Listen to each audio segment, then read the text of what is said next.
tatlo na yung ano, ang anak. Yung pangatlo, mortality. Nahirapan, medyo malaki. Tinukot ko na ang inabot ko na lang yung paa, kaya hindi pala mailabas, malaki. Sayang, laki pa naman. Nung inabot ko yung paa, kasi nauna pa ayun, pinwersa ko na. Sinabayan na ng dagis nung inahin. Kasi nagtataka ako bakit ka ako 30 minutes na hindi pa nasusundan. Ngayon nagpasya akong dukutin na, pero hindi naman buong kamay ko yung pumasok. Kasi nakuha ko na yung yung paa. Ang problema, madulas. Sabi nila dapat pala yung pagka yung nakuha mo na yung paa, yung abot na, lumabas na dun sa kanyang ari, punasan mo ng basahan para hindi mawala yung dulas. Pero nailabas naman. Yun nga lang, lumabas, wala na, lawit na yung dila. Kaya pala ang tagal ng ng interval. Ganun pala ako yung magpaanak ng baboy. Tama-tama naman nung alauna, dumating ako siguro mga alauna 10. Basta alauna 10 siguro. Kita ko yung buntot, pumapalag, talagang pinupwersa niyang ilabas. Yun yung una. Padalwa okay, dun sa patatlong nagkaaberya, malaki.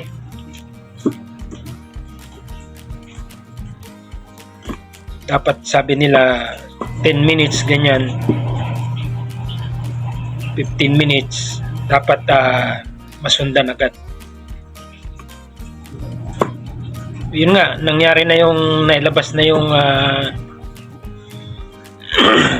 yung patatlo. Sinisikap kong mabuhay, tinapik ko yung likod, tinapik ko yung tip-tip. Medyo yung pinalagpalag ko ba? Wala kasi labas na yung dila. Sayang, lalaki pa naman yun.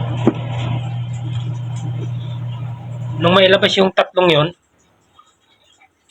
na, nagsunod-sunod na sila hanggang sa umabot doon sa 8.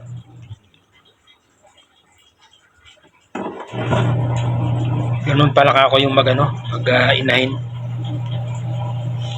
Na-timingan ko nung alauna kasi nga umihi ako alauna. Medyo may kalayuan kasi yung tungkulungan ng baboy. Nasa 140 meter ang layo buhat doon sa aming bahay. Tapos pababa pa ng konti. Kasi nga itong kulungan to, pag yung bumaba sa Cagayan River, inaabot to ng tubig. Tama-tama pagdating ko, nilabas na yung isa. Kaya okay lang. Total nakahanda naman na yung mga basahan saka yung Mistral powder.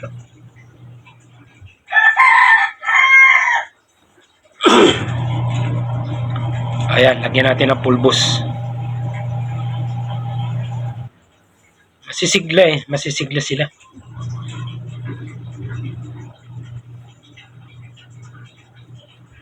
Ayan yan yung patatlo. Laki niyan. Nahirapan. Nakakita ko yung talagang dinudukot nila, pero hindi ko naman inusisa yung kung ilan ang oras ng interval. Kasi hindi naman ako naglalagi dito sa mga pamangkin ko pag nagpapaanak sila ng baboy. Basta tinatanong ko lang ilang anak, ganun. Pero nung naranasan ko, ganun pala yun. Dapat 10 to 5 minutes, 10 to 15 minutes kailangan masundan agad yun. Normal naman, hindi naman ako gumamit ng ano, yung injection na Lutalize. Normal naman eh. Kasi yan eh, unang ano, first parity. Kaya tiwala ako na malakas yung kanyang resistensya.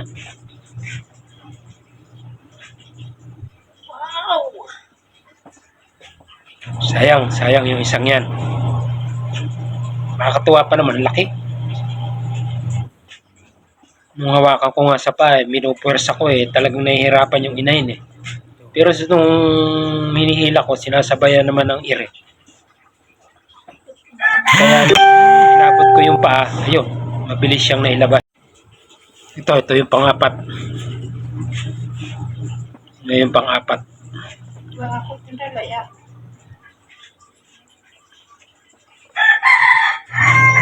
Kailangan talaga pagka yung magpapanak pala, kailangan nakabantay ka.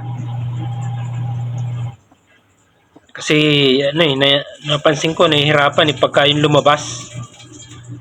Lalo kung una yung paa, tapos mahuhuli yung nguso, yung ulo.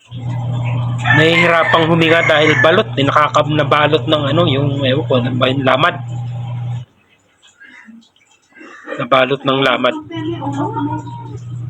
Kaya dapat uhugaan, kukuhan mo agad yung ano, yung nguso. Linisan mo agad. May panesel ka lang din yan. Okay ba? Yan, lagyan ulit natin ng ano, Mistral powder.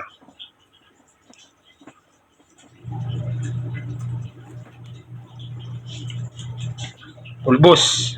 Mistral powder. Para masigla sila. Yan may mga ano pa, may mga yan, sapot-sapot, lamad, yun. Yan yung malaga, yung maalis sa ilong.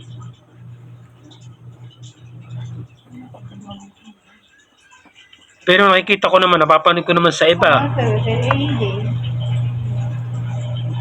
Kahit hindi punasan, pero delikado raw yun. Dapat talaga pupunasan mo yung uso.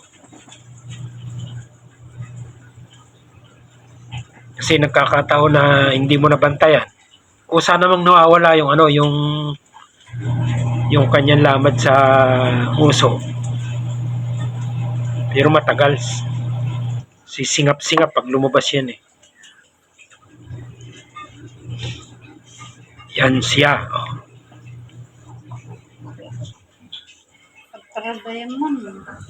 Nakikita ko kasi nung nanganak dito yung kakapitbahay yung sa ano, dito sa kapitbahay namin. Eh nakita ko lumabas na eh. Nasa labas na, pero yung talagang actual na nalabas, hindi ko pa nakikita. Dito ko lang na-experience sa aking pegis na ito.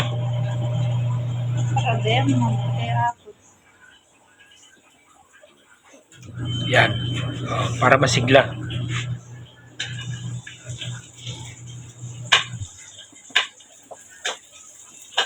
Yan, haba pa yung kanya. Hindi pa natatalian niya. Hindi pa natatalian. Yung pusod.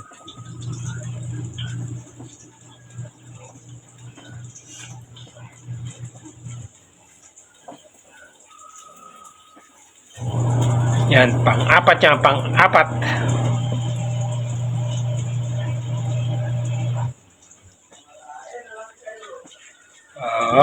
Gising si Mother Peggy. Kasi pag umiiyak na siya istorbo siya Ayan, nakadapa.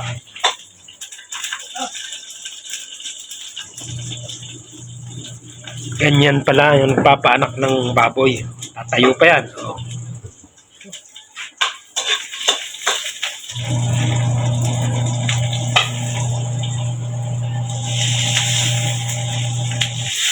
Wag mo kainin yan.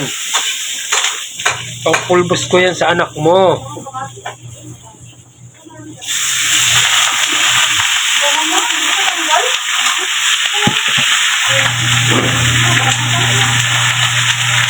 Ayan siya.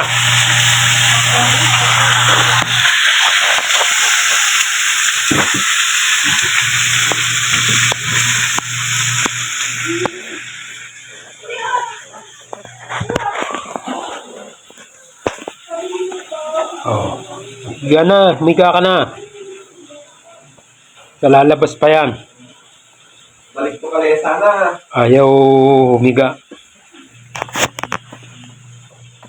Ganun din naman ang pamasahe sa kanya kaya dito.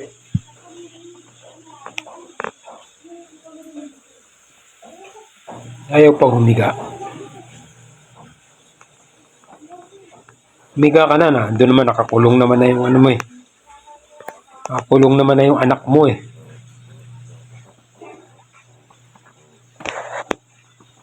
Ganun pala yan. Kala ko pag yung nanganganak nakahiga, mga ano, may limit nakahiga, pero ito tumatayo pa eh. Ewan ko lang ha, dahil yung iba naka ano eh, yung may kulungan sila, may Bartolina. Kasi ito nakatali lang eh. Malawak yung kanyang ikutan. 5 meter by 4. Yan lawak ng kulungan yan. Purpose niyan for fattening. Eh wala eh. Diyan na ng ano eh. Buhat nga doon sa taas eh, nagkusa siyang bumaba. Kasi nga hindi ko na-lock yung pinto doon sa kulungan niya. Eh ako naroon sa manukan. Tawag ng tawag yung aking isang anak. Papa, yung baboy mo andyan na, sumunod na sa iyo. Kaya yan, hindi ko na inalis diyan. Hinila ko na papunta rin sa kulungan yan.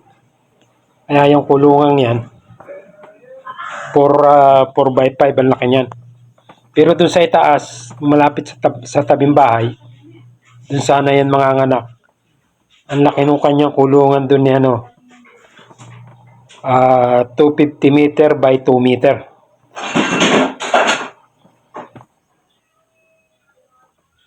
Ayaw kumain ng ano. Binigyan ko ng ano eh. Madre de Agua. Ayaw kumain.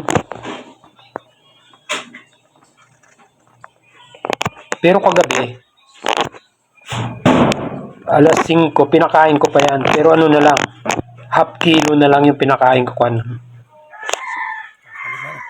na si Peggy.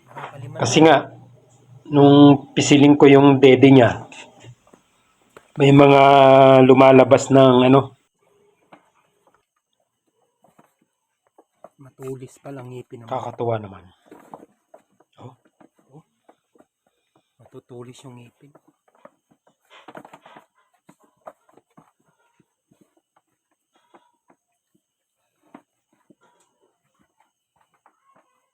Matutulis yung ngipin nila pala.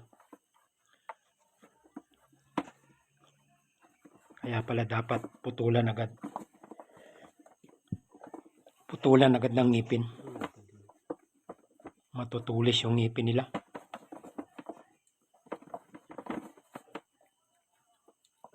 Baka mamaya maputulan yan pagka ano na, medyo malakas-lakas na sila. Para magandang pagdede nila. At hindi masaktan yung si Mama Pig.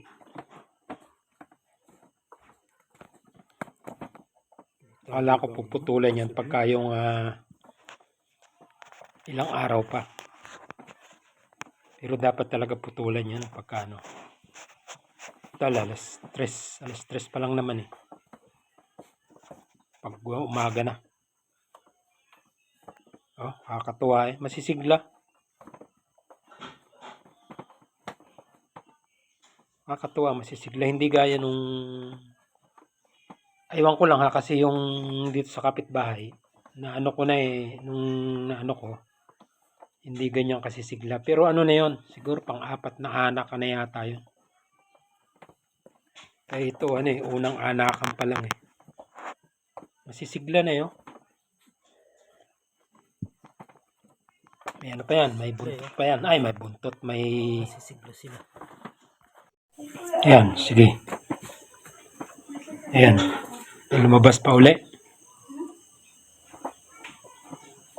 May pang... Andun yata. Pumunta na rin sa ano. Inihatid na gandi. Naghatid ng ano. Kay ate.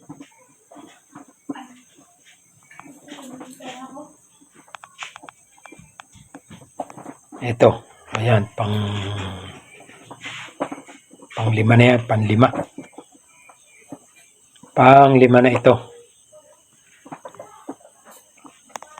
Oh, dapat linis-linisan talaga.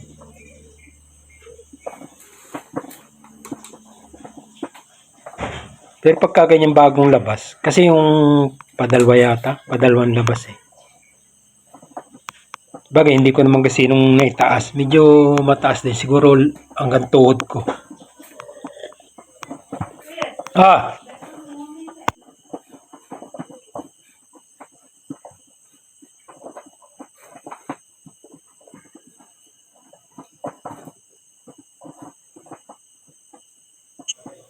Oh, yan oh. Tapos dahan-dahan nating ano. Dahan-dahang hilahin yung kanya yan. Bituka yung sa pusod.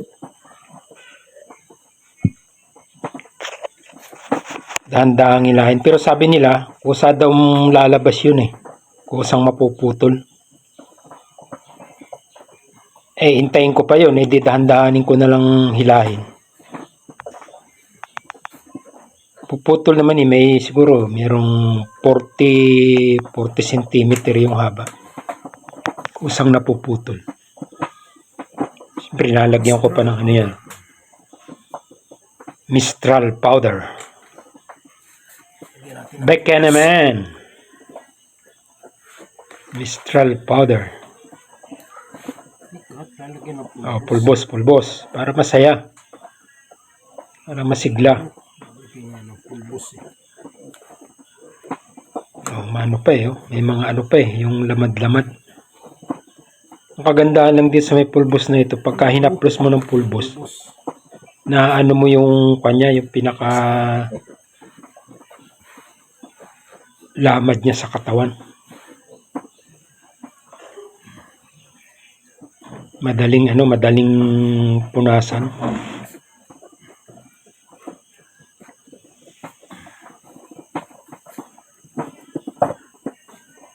Pagka may Mistral powder. Siguro kung wala kang Mistral powder, hindi obligado kang marami kang basahan.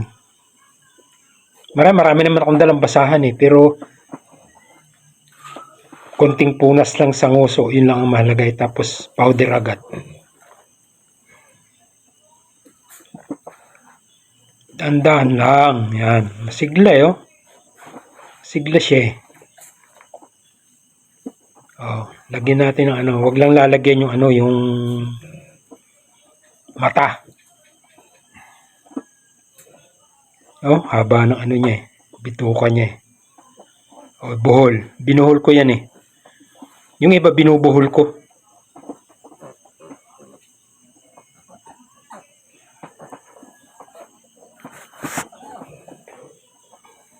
Siguro kung ano naman yan eh, siguro mga 3 days yan, pwede nang kusa na raw matatanggal to eh, yung niya, bitukan niyang basta yung lalampasan na talian.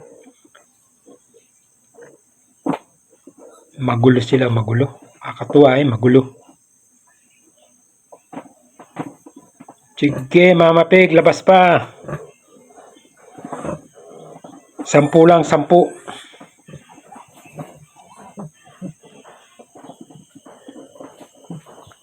Sampu lang capacity ng kulungan.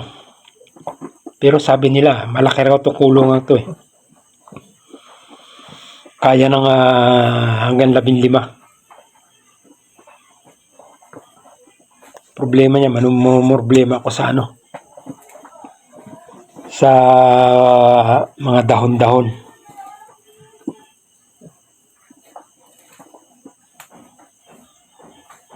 Siyang pinaka flooring niya. Tabi muna natin tong Mistral powder at medyo matagal na naman ang interval nito eh. Tumayo pa eh. Tumayo. Higa, higa ka na. Yan. Lalabas pa yan.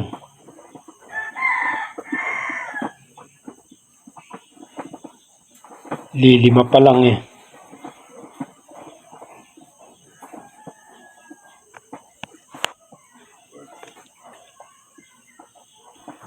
Siguro dahil ano nga eh, first parity pa nga lang kaya medyo nangangapa pa tayo. Eh kung araw siguro maraming mag-a-advise eh kaso problema launa nagsimulang mga anak. O mag-alas 4 na.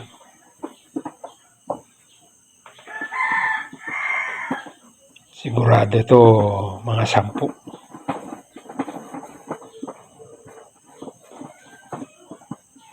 Dorok. Dorok din tatay niyan. Pinagkuhanan na si Milya. Dorok. Hindi ko na alam kung anong klaseng dorok. Kung white dorok o dorok petrain. Ewan ko ba. Madami kasing similya doon sa ano doon sa 4G Farm sa ano Piña Blanca, Cagayan. Sige Mama Peg, labas pa. Ilabas mo pa.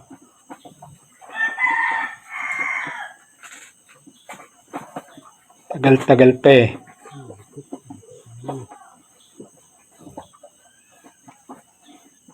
Yan ang magpaanak ng Peggy.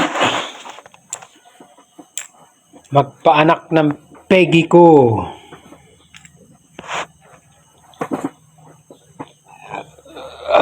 Nakakawala ng antok to ah. Excited ka eh pagka yung ganitong oras eh.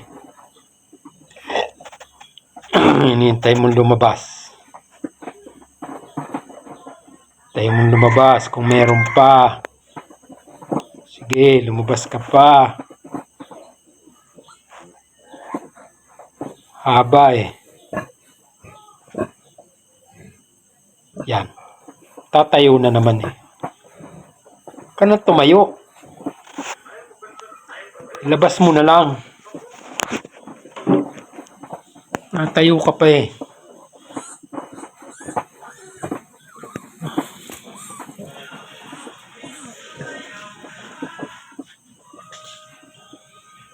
Higa na, higa. Tayo pa kasi.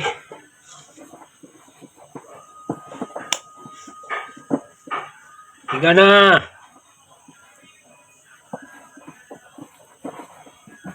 Labas mo na ng ilabas. Oh. Ganyan pala yan.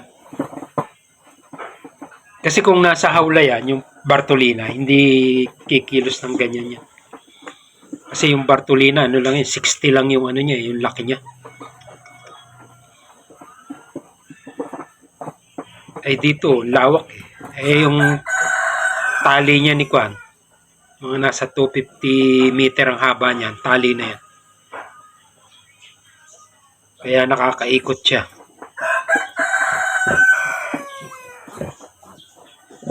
Higa na. Yan, higa na.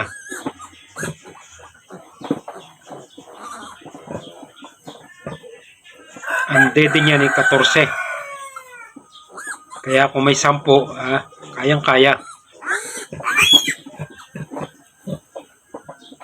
Kaya niyan. Ayaw pang humiga kasi.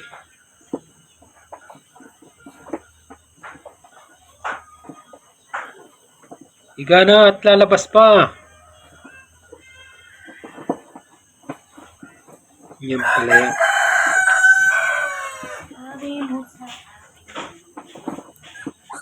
Ayaw eh. Yan. Tatayo, hihiga. Tatayo, hihiga. Di pa ilabas eh.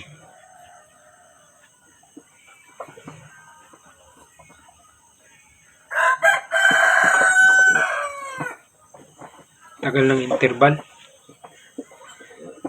Naiinip ako eh. Naiinip eh.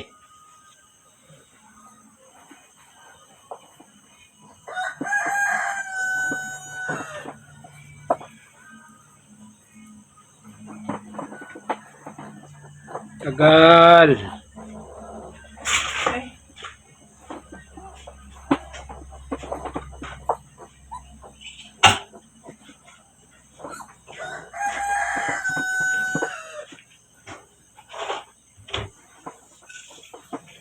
10 to 5 at 10 to 15 minutes. Yan ang sabi nila.